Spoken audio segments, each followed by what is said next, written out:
मोहब्बत क्यों, पर्दे से नफरत क्यों, तुझको ए मेरी बहना पर्दे से शिकायत क्यों।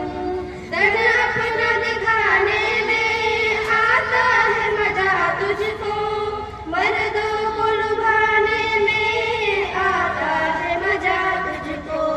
दर्द अपना दिखाने में आता है मजा तुझको, मर्दों को लुभाने में आता है मजा तुझको। दिखलाती है गैरों को तू अपनी अजीनत क्यों, दिखलाती है गैरों को तू अपनी अजीनत क्यों। तुझको ए मेरी बहना पर्दे से शिकायत क्यों, फैशन से मोहब्बत क्यों, पर्दे से नफरत क्यों। तुझको ए मेरी बहना पर्दे से शिकायत क्यों। ईमान है अगर तुझमें पर्दे में तू आएगी, तू हुक्म खुदाबंदी अपना के दिखाएगी। ईमान है अगर तुझमें पर्दे में तू आएगी, तू हुक्म खुदाबंदी अपना के दिखाएगी।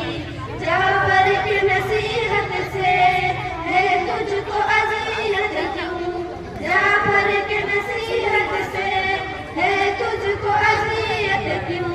तुझको ए मेरी बहना पर्दे से शिकायत क्यों, फैशन से मोहब्बत क्यों, पर्दे से नफरत क्यों। तुझको ए मेरी बहना पर्दे से शिकायत क्यों। अलैहि वसल्लम अल-क़ब्र रौज़तुन मिन रियादिल जन्नह औ हुफ़रतुन मिन हुफ़रिन नार औ कमा क़ाला अलैहि सलातु वस्सलाम। मिले खाक में अहले शाह कैसे कैसे, मकी हो गए बेमका कैसे कैसे, हुए ना मोर बेनिशा कैसे कैसे, जमी खा गई आसमां कैसे कैसे।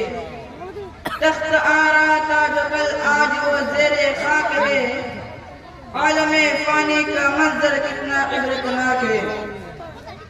बुजुर्गों नौजवानों दीन के परवानों, कुरान और हदीस के मस्तानों, अजीज मुसलमानों, उलमा इस्लाम, तुलबा निज़ाम, बिरादरान इस्लाम, अरबाब खास व आम लोगों ने हर चीज में इख्तिलाफ किया है और अपने अपने ख्यालात पेश करते हैं और अपना अलग-अलग नजरिया बयान करते हैं।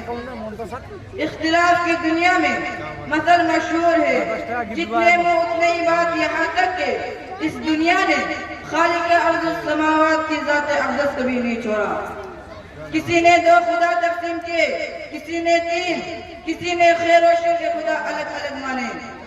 मुशरिकीन अरब ने 360 खुदा माने और बाज़ लोगों ने तो हद कर दी और कह दिया कि 33 करोड़ खुदा है।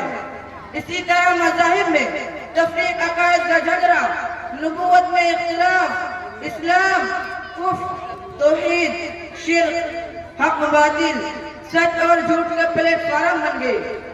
मेरे भाइयों, दुनिया किसी मजहब, किसी भी फिरके से ताल्लुक़ रखने वाला इंसान हो, मुसलमान हो काफिर हो, अमीर हो गरीब हो, मर्द हो औरत हो, अरब हो अजम हो, आलिम हो या जाहिल हो, सबका इस बात पर इत्तेफाक है कि मौत आएगी। यकीनन एक रोज कब्र का मेहमान बनना होगा। जो दुनिया में आया कब्र की तरफ, एक दिन वो जाएगा। न आया जो के बाकी रहा, न सागर रहा न साकी रहा। कुल्लु नफ्सिन ज़ाइक़तुल मौत, हर जानदार को मौत का मजा चलना पड़ेगा। ये जमीन कितने इंसानों को खा गई है, लेकिन उसने आज तक डकार नहीं ली। प्यारे मुसलमानों, हज़रत सुलेमान अलैहिस्सलाम के पास मौत का फरिश्ता उस वक्त आया जबकि आप बैतुल मक़दिस की तामीर करा रहे थे। फरिश्ते ने अल्लाह का पैगाम सुनाया, फरिश्ते ने अल्लाह का पैगाम सुनाया। हज़रत सुलेमान अलैहिस्सलाम को बड़ी फिक्र हुई कि रब्बुल आलमीन का पैगाम आ गया और बैतुल मक़दिस की तामीर अभी बाकी है। फरिश्ते ने कहा, ए सुलेमान, बैतुल मक़दिस का क्यों बहाना बनाते हो? तामीर मुकम्मल करो ना, ये काम तो हमारा है। चुनांचे फौरन आपकी वो कब्ज़ कर ली गई। कुरान कहता है इज़ा जाअ अजलुहुम फला यस्तखिरून अस्साअत वला यस्तक़दिमून। जब तुम्हारा वक्त मुतय्यन आ जाएगा तो फिर एक लम्हा की भी मोहलत नहीं मिल सकती। दूसरी जगह इरशाद फरमाया है अल्लाह ताला हम सब मुसलमानों को मरने से पहले मौत की तैयारी नसीब अता फरमाए। आमीन व आखिर दावाना अल्हम्दुलिल्लाहि रब्बिल आलमीन। आमीन। माशाअल्लाह, ये थे मोहम्मद हामिल बिन मुश्ताक ज़मीरा जो आप हज़रात के सामने